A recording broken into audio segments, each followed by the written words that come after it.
chaiva narottamam devim saraswatim vyasam tato jayamudirayet nashtaprayeshu abhadreshu nityam bhagavata sevaya bhagavati uttama shloke bhaktir bhavati naishtaki. So today we are starting with Srimad Bhagavatam, Canto 1 and Chapter 1, which is entitled Questions by the Sages. I'll recite verse number 1. Om Namo Bhagavate Vasudevaya Janmadhyasya Yato Anyavad Itaratascharateshva Abhignaha Swarat Tene Brahma Hridaya Adi Kavya Mohiyanti Yat Suryaha Tejo Vari Mridam Yatha Vinimayo Yatra Trisargo Mrisha Dhamna Svena Sada Nirasta Kuhakam Satyam Param Dhimahi. Translation by Srila Prabhupada. O my Lord, Sri Krishna, son of Vasudeva, O all-pervading personality of Godhead, I offer my respectful obeisances unto you. I meditate upon Lord Sri Krishna because he is the absolute truth and the primeval cause of all causes of the creation, sustenance, and destruction of the manifested universes. He is directly and indirectly conscious of all manifestations, and he is independent because there is no other cause beyond him. It is he only who first imparted the Vedic knowledge unto the heart of Brahmaji, the original living being. By him, even the great sages and demigods are placed into illusion as one is bewildered by the illusory representations of water seen in fire or land seen on water. Only because of him do the material universes temporarily manifested by the reactions of the three modes of nature appear factual, although they are unreal. I therefore meditate upon him, Lord Sri Krishna, who is eternally existent in the Transcendental abode, which is forever free from the illusory representations of the material world. I meditate upon him, for he is the absolute truth. Om Ajnanathmirandasya Jnananjana Shalakaya Chakshur Unmanitam Yena Tasmai Shri Gurave Namaha. Once again, thank you all for joining the Srimad Bhagavatam class. This is a very rare opportunity. Srila Prabhupada explains that only those who have accumulated a lot of pious deeds, they get an opportunity to hear Srimad Bhagavatam. Now, we had the introduction a few years ago, before COVID, where we learned that in Srimad Bhagavatam, two conversations are going on. One is by Shukadev Goswami, who is speaking the Srimad Bhagavatam to Parikshit Maharaj, who's about to die in 7 days. And then simultaneously, there's another dialogue going on between Suta Goswami, who is giving the same knowledge of Srimad Bhagavatam to the sages that had gathered at Naimisharanya, headed by Shaunaka Rishi. Now, this very first verse of Srimad Bhagavatam, first canto, first chapter, very clearly gives us knowledge that Krishna is the Supreme Personality of Godhead. He is cause of all causes. And as we saw in the translation, Srila Vyasadeva, who's an incarnation of Krishna, is telling us that Krishna is the one who is the cause of all causes, and the first created being, which is Lord Brahma, also states the same thing in his Brahma Samhita. In the Brahma Samhita, Brahmaji says, Ishvara Parama Krishna Satchidananda Vigraha Anadir Adir Govinda Sarva Karana Karanam. He himself states, because he learnt it from Krishna, like it says, Tene Brahma Hridaya, that knowledge, Vedic knowledge was given by Krishna to Lord Brahma within his heart. So Lord Brahma knows that Krishna is the cause of all causes. Now in the other scriptures also we get references that Krishna is the Supreme Lord. For instance, in the Bhagavad Gita, Krishna himself declares, Bhoktaram Yagna Tapasam Sarvaloka Maheshwara, that I am the Supreme Personality of Godhead of everyone, of all the planets, of all the demigods, of everything. I am the Supreme Lord. In Srimad Bhagavatam, as we go in, reading through the different cantos and chapters, we will come across a verse which says, Ete chamsa kalapumsa, Krishnastu Bhagavan Swayam Krishna, you yourself are the Supreme Personality of Godhead. So from this verse we can understand that Krishna, since he is the cause of all causes, he is also the source of all knowledge.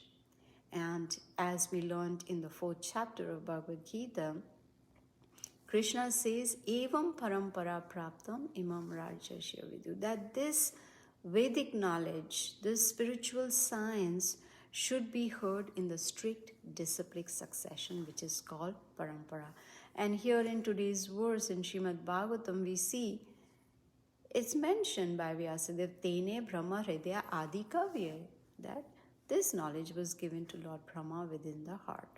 So, from Srimad Bhagavatam, as we continue our study, step-by-step study, we will see that Krishna is not only the cause of all causes, but he's also the cause of the creation, the expansions, the incarnations, everything comes from Krishna. Like in the 10th chapter of Bhagavad Gita, Krishna says, Aham sarvasya prabhavo, mataha sarvam pravartite. Everything comes from him. He says, everything comes from me. So, from this we understand that Krishna is the original creator, but Lord Brahma is the secondary creator. He had to, when he appeared on the lotus flower that from the navel that appeared from Lord Vishnu, Lord Brahma, he had to meditate for a very long period of time. And then he received the knowledge from Krishna, and then he was able to create on the order of Krishna. So Lord Brahma is the second creator. And here we see Srila Vyasadeva, who is none other than Krishna himself, he is worshipping Krishna and he's not worshipping Lord Brahma, because he knows that Krishna is the original Supreme Personality of Godhead, the original creator, while Lord Brahma is the secondary creator. Well, when we heard the introduction of Srimad Bhagavatam, we heard that Vedavyas, who is Vyasadeva, he wrote 4 Vedas, of course one Veda which he divided into 4 parts, but he was not satisfied, even though he wrote such a vast literature. We won't be able to finish reading it even if we spend our whole lifetime. But in spite of all that, he was not satisfied. So his spiritual master, bona fide spiritual master Narad Muni, appeared in front of Vyasadeva, and he guided him and told him, yes, you wrote about Karmakanda and everything, Jnanakanda, everything you wrote in Vedas, but you did not specifically glorify Krishna. So that is why, based on the guidance Vyasadeva received from his spiritual master, just see, Vyasadeva is incarnation of Krishna, and yet he is accepting a bona fide spiritual master, that is Narad Muni. So based on the guidance he received from Narad Muni, he wrote Srimad Bhagavatam. So guidance is very, very important, and bona fide guidance, because without guidance, it is not possible for us to understand the spiritual science, especially the Bhagavad Gita and the Srimad Bhagavatam. So here, It's a very long purport, so I'll give a summary of the purport as well as the whole chapter. So Srila Prabhupada is talking about inquiring, athato brahma jigyasa, being a human being, getting this human form. It is very important that we inquire. Who am I? What is the purpose of my life? Why am I in this human form? So here, Srila Vyasadeva, he's giving us an opportunity by giving us Srimad Bhagavatam, an opportunity that gradually we can become self-realized. And purposely he mentioned, he in fact invokes Gayatri mantra in this verse, the Gayatri mantra Dhimahi. It is actually, Gayatri mantra is meant for spiritually advanced people. You know, we have imperfect senses, so we cannot really understand. But with the mercy of bona fide Guru and Krishna, it is possible to even understand Srimad Bhagavatam. So reading Srimad Bhagavatam, hearing Srimad Bhagavatam can elevate one to a perfect stage. It will enable one to transcend the three modes of material nature. What are the three modes?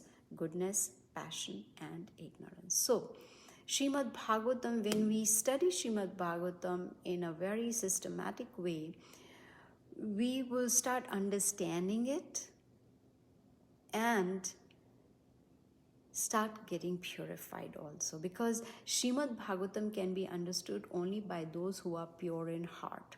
So then one may say, then maybe I should first purify my heart and then hear Srimad Bhagavatam? No. We can do that simultaneously. When we are hearing Srimad Bhagavatam, we are chanting Hare Krishna, Krishna Krishna, Hare Hare, Hare Ram, Ram Ram, Hare Hare. When we are hearing Srimad Bhagavatam, when we are reading Srimad Bhagavatam, gradually we will start purifying our heart. And Srimad Bhagavatam is sufficient to bring us to the stage of self-realization. There's no need to read anything else. And the purification of the heart will be very quick when the chanting that we do is very attentive. So simultaneously we hear and we chant, and then the result is purification. Now, an important question about Srimad Bhagavatam is, what is the qualification for hearing Srimad Bhagavatam? Someone may just pick up Srimad Bhagavatam and start reading, or it's available online, one can start reading, but will someone understand it? Nope. Very clearly it is mentioned even in the Srimad Bhagavatam. The qualification for hearing Srimad Bhagavatam is attentiveness and submissiveness, because challenging attitude will not help us understand. Let me ask this question and see if you can answer it. Let me see, what does Krishna say? What does Vyasa? No.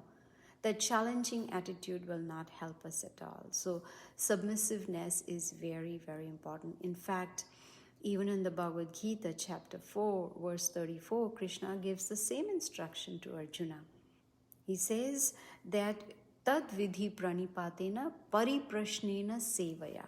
He says that one should get this knowledge from a bona fide spiritual master, hear from him, inquire from him submissively, and render service unto him. And what will be the result? That Tattvadarshina, who has seen the truth, will be able to impart knowledge unto us. So the qualification is not only submissiveness, but attentive hearing. There should be an eagerness to hear Srimad Bhagavatam. Only then one will be able to understand this vast literature. Now, Srimad Bhagavatam is actually a commentary on the Vedanta Sutra by Vyasadeva. And what are Vedanta Sutras? They are just an attempt by Vyasadeva to systemize the Upanishads. Now, we already know who is Vyasadeva. He is an incarnation of Krishna, Lord Narayana. And Srimad Bhagavatam is also known as a spotless Puran. It's one of the Puranas. It's spotless, absolutely perfect. So here we see that Shukadev Goswami, he spoke the Srimad Bhagavatam to Parikshit Maharaj, who was about to die. And when he spoke the Srimad Bhagavatam became more relishable. It is a sublime literature. It's transcendental. It is considered the ripened fruit of all the Vedas. So, Srimad Bhagavatam divided into 12 cantos, 18,000 verses. So one must be patient and submissive in hearing. And not only that, Srila Prabhupada says that one must give great respect and attention to Srimad Bhagavatam. Why? Because Vedas, Srimad Bhagavatam, which is the summary or essence of all the Vedas, it has all the knowledge that is necessary. And the essence of this Bhagavatam is Krishna is the Supreme Personality of Godhead, and the purpose is to know Krishna, to understand him. Right from Lord Brahma to the smallest living entity and ant, we can say, they all in this material world are looking for pleasure, rasa, some taste, some relish. So why not go to the reservoir of pleasure, in which is Krishna? And in Srimad Bhagavatam, one will experience spiritual taste, spiritual rasa. But as I mentioned, Srimad Bhagavatam should be heard from a bona fide source. For instance, you may want to know, am I bona fide to speak Srimad Bhagavatam? Yes. Why? Because I'm connected to the strict disciplic succession. My spiritual master, Gopal Krishna Maharaj, explained it to me, and he received this knowledge from Srila Prabhupada, who received this knowledge from his guru, Srila Bhaktisiddhanta Saraswati Thakur. And this way, the whole parampara goes all the way to Krishna. So hearing Srimad Bhagavatam from a bona fide source is important. So Srimad Bhagavatam narrates transcendental pastimes of Krishna. Now we see that Shaunaka Rishi and all the sages, they had gathered in the place of pilgrimage, you can call, which is called Naimisharanya. And their purpose was to perform a 1,000-year sacrifice for Krishna. Why? Because they wanted to bring peace in the world. And the best method, especially now in Kali Yuga, the best method for sacrifice to attain world peace is chanting the holy names of the Lord. Krishna, he appeared more than 500 years ago as Chaitanya Mahaprabhu to teach us just that. How just by chanting the holy names, one can get eternal bliss, permanent happiness. So here we see that sages, they are going to, in this chapter, we will see that sages, they are going to inquire from Shaunaka Rishi. Sages headed by Shaunaka will inquire from Suta Goswami. But they will do that in a very respectful way, not challenging way. Very respectfully, they are going to inquire. They'll ask so many questions. That is the purpose of human life, to inquire. Why am I suffering? What am I doing in this material world?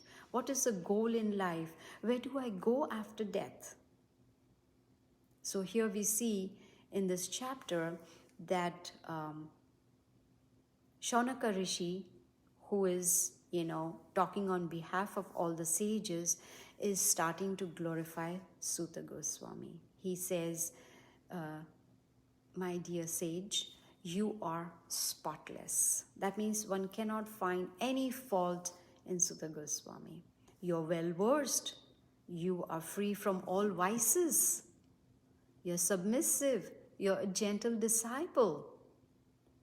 So you see, the spiritual master in the parampara has to be spotless, has to be well versed. Otherwise, how can they teach their disciples? Submissive and gentle. So, Suta Goswami is a perfect example of a perfect disciple. And it is said, Srila Prabhupada says, that if one wants to succeed in spiritual life, then one must know how to satisfy the bona fide spiritual master. And then what will be the result when the spiritual master is, satisfied and happy with the disciple? He'll bestow sincere blessings. And how is that possible? That is possible when the disciple is obedient, is submissive to the spiritual master, follows the instructions, and that is how pleases the spiritual master. So here, the sages, they requested Suta Goswami to explain Srimad Bhagavatam to them. Not just explain, but to explain it in an easily understandable way. Especially for people like us in Kali Yuga, we want everything to be simple, easy, it should not be difficult to understand. Something very, very easy for us to digest. And look at that. The sages, headed by Shonaka, is so merciful to us. They knew that people in Kali Yuga will have short lives, they'll be lazy, misguided, unlucky, always disturbed. So out of compassion, they are inquiring so that we get the knowledge and we get the benefit from their inquiry. Devotees, they are always anxious for spiritual progress, not for just themselves, but even others. They want everyone in this material world to be permanently happy. They want to distribute this knowledge to others so that they can get benefit, so that they can come out of this cycle of birth and death, cycle of misery, again and again, coming and going, coming and going. Break this cycle. So the sages, they could foresee that the people in Kali Yuga are going to be very unfortunate. So to give them a purpose, a goal in human life, that the goal is self-realization, come out of this cycle. But of course, as we know, most people are not interested in spirituality. They're not interested in hearing Srimad Bhagavatam. So here sages, they are requesting Suta Goswami, please give us the essence of the scriptures. Give us the essence of the Vedas. Please explain Srimad Bhagavatam to us so that people can hear and become satisfied. In Bhagavad Gita, we learned that real happiness is not there in materialism, not at all. We have experienced it ourselves. We just like Bhagavad Gita says, when senses come in contact with sense objects, there is attachment. So we see something, we want it. We work hard to get it. But how long does that happiness last? Not much. There is a beginning and there is an end. But spiritual happiness is eternal. And Suta Goswami, he knew why Krishna had appeared as son of Devaki and Vasudeva. He came 5,000 years ago to give us Bhagavad Gita. Yogo Nashtaha Parantapa, that the spiritual science over the passage of time since 120 million years, as it was coming down, it had got lost. And so Krishna came 5,000 years ago to give us Bhagavad Gita again. And now these sages, they want to hear about Krishna. They want to hear about his incarnations. They were so sincere and eager to hear. And that is a requisite for hearing Srimad Bhagavatam. Sincerity and eagerness. More important, the speaker, as I was saying, whoever is relating Srimad Bhagavatam must be in parampara. When we hear Srimad Bhagavatam, we will be able to understand how we can come out of this cycle of birth and death.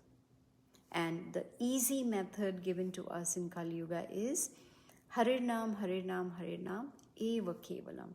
Kalau Nasdeva, Nasdeva, Nasdeva, Gatiranyatha. In Kali Yuga, there is no other way, no other way, no other way except chanting, chanting, chanting.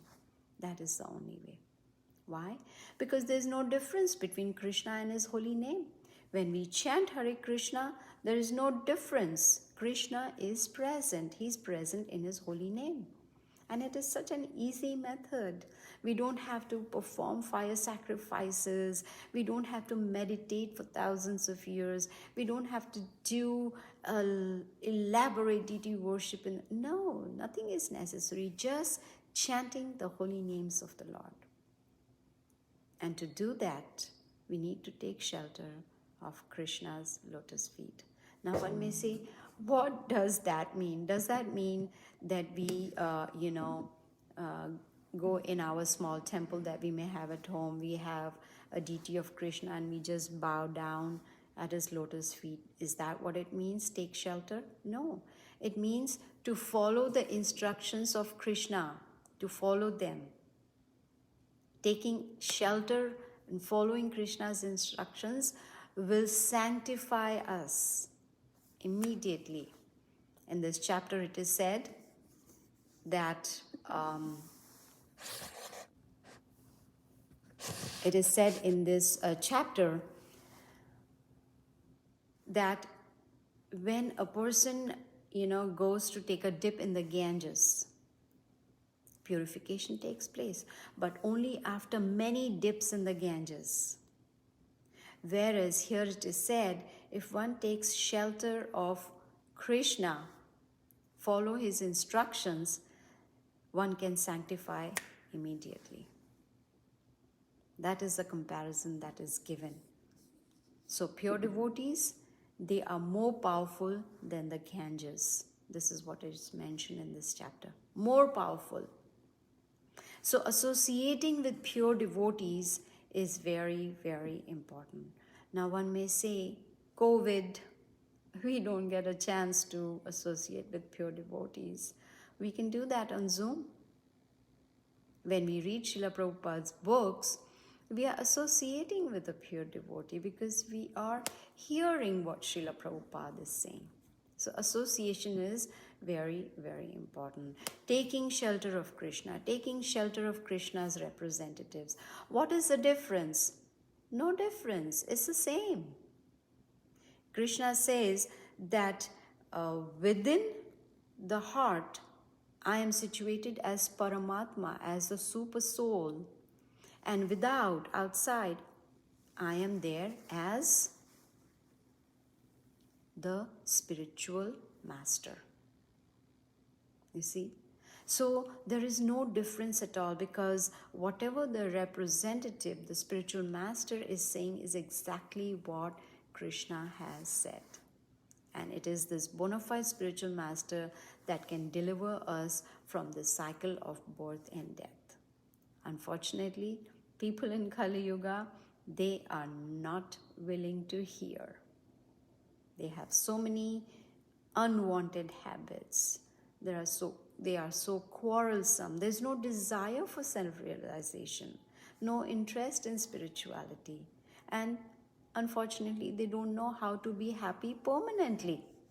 They are thinking, yes, materialism is going to make them happy, but that's temporary. So the sages, they knew even Narad Muni is singing the glories of Krishna and were eager to hear about Krishna. So if we also have that eagerness to hear about Krishna's pastimes and incarnations, then we'll get so much pleasure out of it that we'll never get tired of hearing. Why? Because we will start developing a relationship with the Supreme Lord. So here we see the sages, they are talking about Krishna and Balram's appearance. They appeared like human beings 5,000 years ago, but they performed superhuman activities. In the Bhagavad Gita we read, Janma karma chame divyam evam yoveti tatvata tyaktva deham punarjanma neti mameti so Arjuna. Krishna says, if one can understand the transcendental nature of my appearance and activities, then that person does not come back into this material world after giving up the body. So the 9 cantos of Srimad Bhagavatam, they describe the transcendental nature of Krishna. And in the 10th canto, we will hear the pastimes of Krishna. Now these sages, they knew that Kali Yuga has begun. So they assembled at Naimisharanya so that they could hear about Krishna. And they wanted to perform this sacrifice in the form of hearing. Hearing sound vibrations is very, very powerful. That is why when we chant the Hare Krishna Mahamantra, the powerful sound vibrations, they go into our ears and go straight to the heart and start purifying the heart. You see, Kali Yuga is not like the other yugas. It is not suitable, like in the other yugas, there was self-realization through meditation, fire sacrifice, whatever. In Kali Yuga, all that it's not suitable for meditation and fire sacrifice. In Kali Yuga, the only process is chanting and hearing.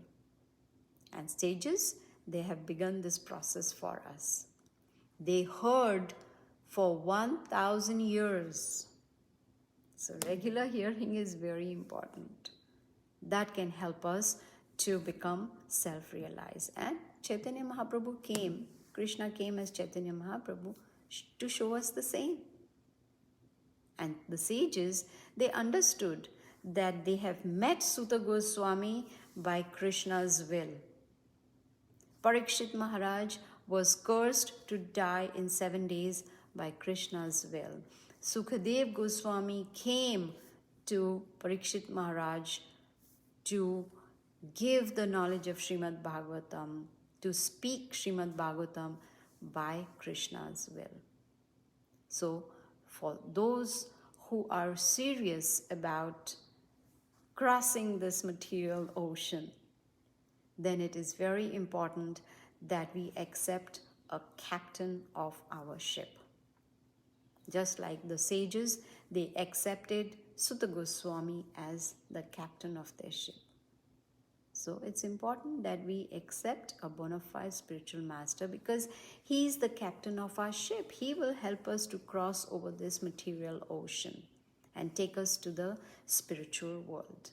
So many times Srila Prabhupada has said that in Kali Yuga, everything is going to deteriorate. Everything is going to go down, down, down as Kali Yuga progresses. It's going to get worse.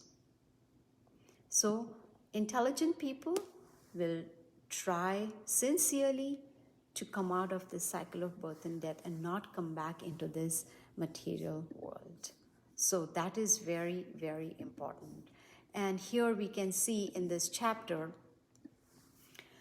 the sages, they know that Kali Yuga is a dangerous place for human beings.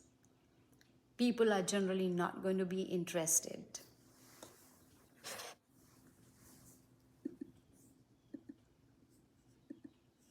Is everyone there?